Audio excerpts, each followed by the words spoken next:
And gals, Jim back here. I thought I'd do a little update and stuff, getting my little models and dioramas, finishing up some of the stuff for tomorrow and the next few days, the following week for my Apollo 11 tribute build for the 50th anniversary of the moon landing.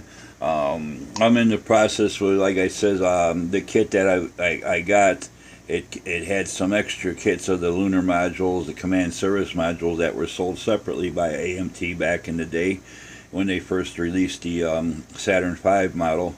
And so I decided I'm going to do some mini dioramas. But in the meantime, to keep the video short in the next few days and stuff during the different parts of the mission as it went, I thought I'd share some information, some facts about the mission, some different things and stuff. They've been having numerous specials on TV the past couple of weeks and stuff, and they're going to continue on, I guess, the rest of the summer, being that it was a big event and stuff.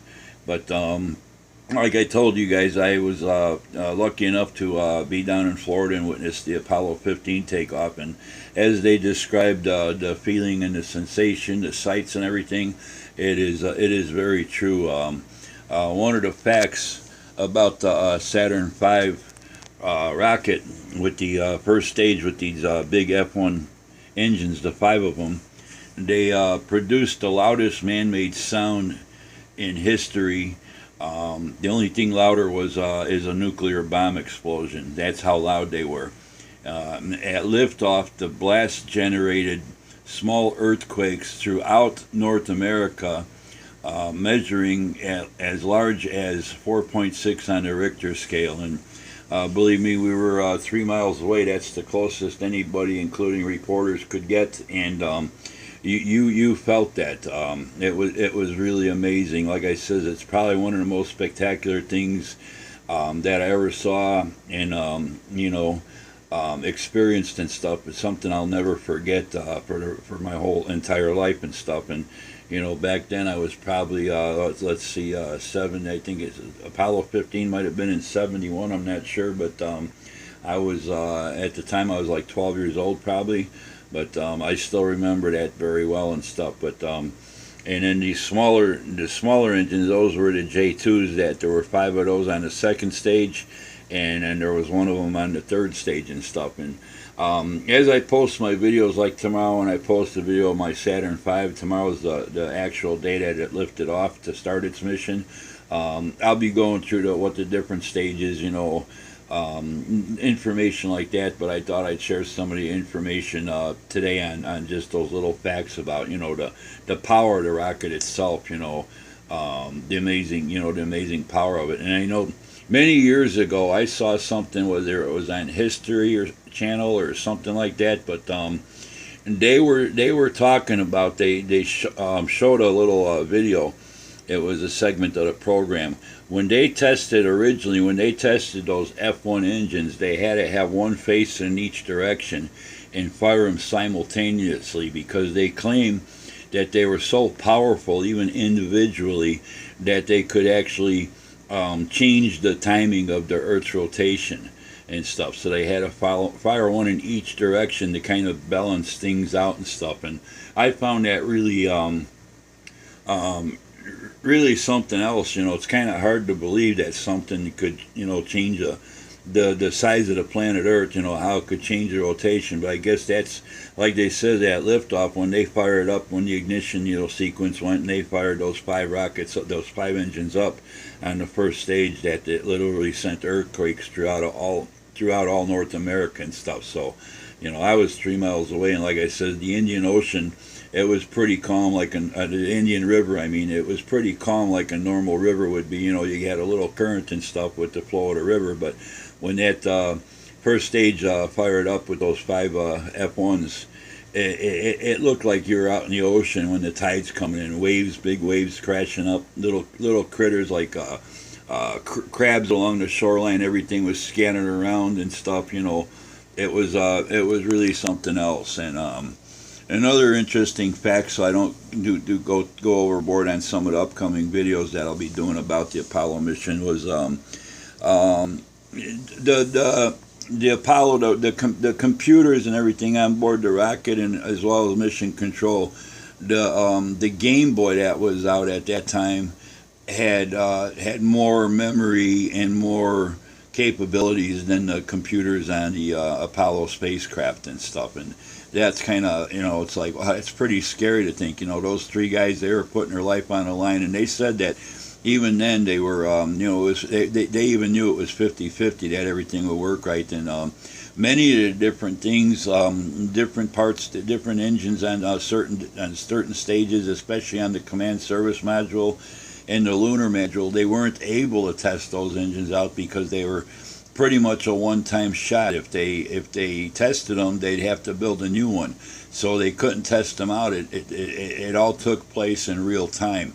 It was basically an experiment with three guys that put their life on the line, for America to keep ahead of the Soviets and stuff like that. And it's just really something. All the information that they're coming out now that they didn't, release through the years, from way back and stuff, and all that. And I mean, they, and evidently there was a Soviet mission, an unmanned mission, that they were sending a lunar lander to the moon to try to beat the Americans and grab some soil samples, I guess, and bring them back, get them back to Earth before the Americans could get back and stuff.